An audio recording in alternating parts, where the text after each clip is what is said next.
What's up, guys? Pat Flynn here. This is episode 30 of SPI TV. Thank you so much for joining me today. Today, I want to talk about something really important, especially for those of you who are podcasters who are conducting interviews. I've conducted hundreds of interviews in the past, and I've learned a few things, so I'd love to share with you my top tips for what to do when preparing for an awesome interview. Here we go.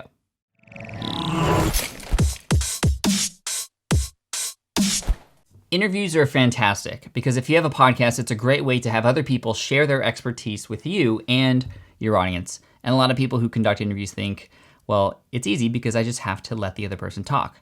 That's not exactly true. Yes, you're letting the other person talk, and that's actually a very important tip. You need to let the person you're asking questions to speak. However, you need to ask the right questions, and even before the interview starts, there's a number of different things you can do to help prepare yourself and the person you're interviewing so that you can have an awesome and an amazing podcast. So here is just a round robin whole list of tips and tricks that you can use to conduct an awesome interview. So the first tip I have for you is obviously to just prepare. I mean, you need to prepare ahead of time for the interview. And by prepare, I mean, first of all, you have to know who you're speaking to, but more importantly, you have to know why you're speaking to them. So what is it that they can, as a guest on your show, bring to the table for you and your audience? And that's really important to know because too many people, they reach out to these A-listers and just have them on the show, and it's kind of just a random sounding thing. And as great as it is to listen to those episodes, if there's a specific purpose for having them on your show, you can help them help you and your audience. You can understand what questions to ask, and you can actually stay on track. And I think that's what will separate you from a lot of the other people out there who are interviewing the same people. So as a recap, preparing, very important. And by prepare, I mean understand why you're bringing this person on the show in the first place. Now, the second tip related to that is to not over-prepare. You can over-prepare for an interview. And what I mean by that is I've listened to a number of interviews where I feel like the person that is interviewing the guest knows more than I do. They're already referencing things that are way above and beyond where I'm at as a listener. And because of that, I feel left out. My job as a podcaster is to ask the questions that I feel my audience would want to know about too. So what I do is I prepare ahead of time, like I said earlier, by understanding what the transformation I want my audience to go through with the help of this person coming on board on my show. But I actually don't go into incredible depth. I don't spend hours reading these people's books and researching everything that they've ever done in the past because I want to know and extract that information as if I was somebody who was just like the person listening on the other end, just like you. So my advice for you would be to, yes, prepare, but also just allow yourself and trust yourself to be able to ask the right questions to extract those amazing stories, that amazing data, those facts from those people to be able to contribute in the way that you want them to. Now, of course, when you're scheduling an interview, you need to know the schedule. And I think it's important that you and the person that you're speaking with or will have on as a guest, or you and the person who represents that person, because a lot of times the guest won't actually be the one talking to you. It'll be a PR person or a human resources person or an assistant. Make sure you're on the same page as far as when the interview is happening, the specific day and the specific date, but more importantly, the specific time. I've missed interviews before because I've been on the error end of the eastern side or western side of the United States in terms of understanding when those times are supposed to align. So make sure you're all on the same page. Double check. It's okay before the interview happens just to double check the day before or even hours earlier before on Skype, for example, just to make sure that, yes, you're both in alignment and you're both ready. And that way, if anything comes up, you can understand that ahead of time instead of just when you're waiting there on Skype for them to show up and they're not showing up. So again, plan ahead by actually making sure you're all on the same page in terms of schedule and how you're actually going to communicate, whether it's Skype or telephone. How is this person actually going to go onto your show? And so make sure you give them all the instructions necessary in the simplest manner, concise, to the point, on how to connect with you so that you can record the episode. Now, leading into when the call happens, you want to make sure that your systems, your computers, your microphones, everything's all in check. So make sure, always test. I always do this, and it's a big lesson that I learned way back in the day when I had recorded actually 20 minutes of an episode with somebody who I truly admire, and I discovered that my microphone was not in the setting that it shouldn't have been. It was recording, but it was actually recording off of my, my webcam microphone instead of my podcasting microphone. So I actually had to ask this person to re-record the episode with me, and luckily he was very kind and understood the situation.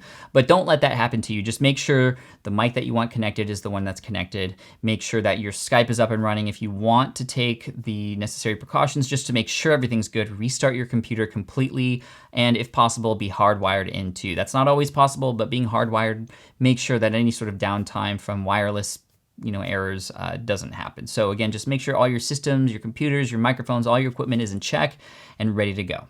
Next, make sure that you are rid of all distractions. Silence your phones, or better yet, turn them off. On your desktop computer, turn off your notifications too, because we all get the iMessages and the Slack notifications and the Skype messages from other people. Turn Skype off, or don't turn Skype off if you're using Skype, but put it on Do Not Disturb so that other people won't disturb you, or even if they do, it won't disturb your show. If there's other people around in the house, let them know that you're about to do an interview and that you would much like it if they would just stay quiet for a little bit, or at least stay in the other room. I have to do that because I have 2 kids. And so I let my wife and my kids know that I have an interview coming up if they are there in the house with me, and that I'm going to be sort of recording with somebody for the next hour or so. And that way they can just read quietly in the bedroom together or whatever. But communication with the people around you who may affect your recording is very important, because you don't want anything to kind of distract you with this precious time that you have with your guest. All right, now right before the call happens, just do a mental check. Make sure you remember who you're speaking to, what you're going to ask them. You don't need to know all the questions, but I think, again, understanding what the goals are, what transformation you want your audience to go through after listening to this person, that's really what's going to guide you. You can write things down, have notes, always have a notepad available. That's something that I've learned over time that is very helpful, because a lot of times you're going to ask a question and you're going to have a great guest on who just loves to chat. I think that's the golden guest, the one that just loves to chat. But the problem with that is sometimes you don't get an opportunity to ask follow-up questions on things that they've talked about, because they've already moved on to the next thing. One of the most important things when you're conducting an interview is to, like I said earlier, let that person continue to talk. But you also, as an interviewer, you have the responsibility for you and your audience to ask questions deeper into what they've started. So what I mean by that is, well, why did you do this? Or how did that make you feel? Don't just ask a question, hear the answer, and move on to the next question. Go deeper, and oftentimes 5 or 6 levels deep after an initial seed question is truly where the golden information comes. And that's what's going to help you stand out and be different from all the other people who are actually conducting interviews with that same person too. So that's part of your mental checklist, just going through those things in your head. Are you ready to do this?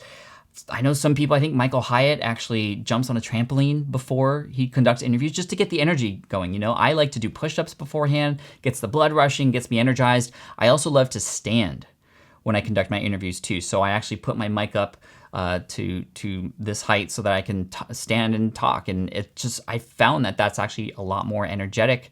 And even the listeners have picked that up. They don't know that I'm standing, but when I made the switch from sitting down and recording an episode to standing, a few people actually reached out to me and said, Pat, I don't know what it was, but for whatever reason, you just seem to have a lot more energy in this episode. And I knew that it was because I stood up. So get that ready. And I think that will help you stay mentally focused too, because you're just boom, ready to get started at that time when that interview is going to happen. And then you get connected on Skype or what have you, and then you're on. Now, one thing I love to do when I start a conversation with somebody who is going to be a guest on my show is I initially tell them, obviously, thank you for coming on. I'm not recording right now. That's very important, because a lot of people get freaked out, especially people who aren't used to doing this. If you start out by saying, well, I'm not recording this right now, it makes them feel a lot more comfortable. They're getting into an environment that they've never been into before. So let them know that they're in a safe place. Make them feel like, well, okay, well, Pat's gonna tell me when I'm gonna be recording, and so I can prepare myself. That's really important. Another thing I love to say is, well, you know what, this is gonna be a real casual conversation. Just imagine that we're in a coffee shop together, and the audience, they're just a fly on a wall listening, so don't worry about them. That always makes people feel more comfortable too, and I've been able to extract some amazing stories and content from people because of the fact that I know that I've made these people feel more comfortable and make them feel like they're in a place that they can trust me, and we're just like friends in a coffee shop. So go ahead and use those tips. Yes, I'm not recording right now, I'll let you know. And also, hey, we're in a coffee shop together, we're just having a chat. Now, one of the toughest things to do when conducting a podcast is to actually listen to the other person. And it might sound crazy because obviously you have them in your headphones or your earbuds and you're listening to them and you're talking just like we would in a normal conversation. But for whatever reason, when we're conducting a podcast, we feel like we have to be on the ball with what questions we're gonna ask next and how we're gonna engage with this person afterwards, so much sometimes that we forget what this person is saying, or we actually don't listen because we're so worried about what's gonna happen next. Try really hard just to listen. And this is something that I have to remind myself over and over and over again, because sometimes questions pop up that I want to ask, but the person's continuing to talk. This is why having a notepad in front of you is very important, so you can just jot down really quick 1 or 2 words of things that you want to go back to. And then again, just make sure you breathe and relax, because it can feel overwhelming sometimes. It's not going to be great right when you start, but just keep practicing and you're going to get better. But again, most importantly, just listen. And if a question pops in your head because you want to know more about it, again, you're representing your audience here.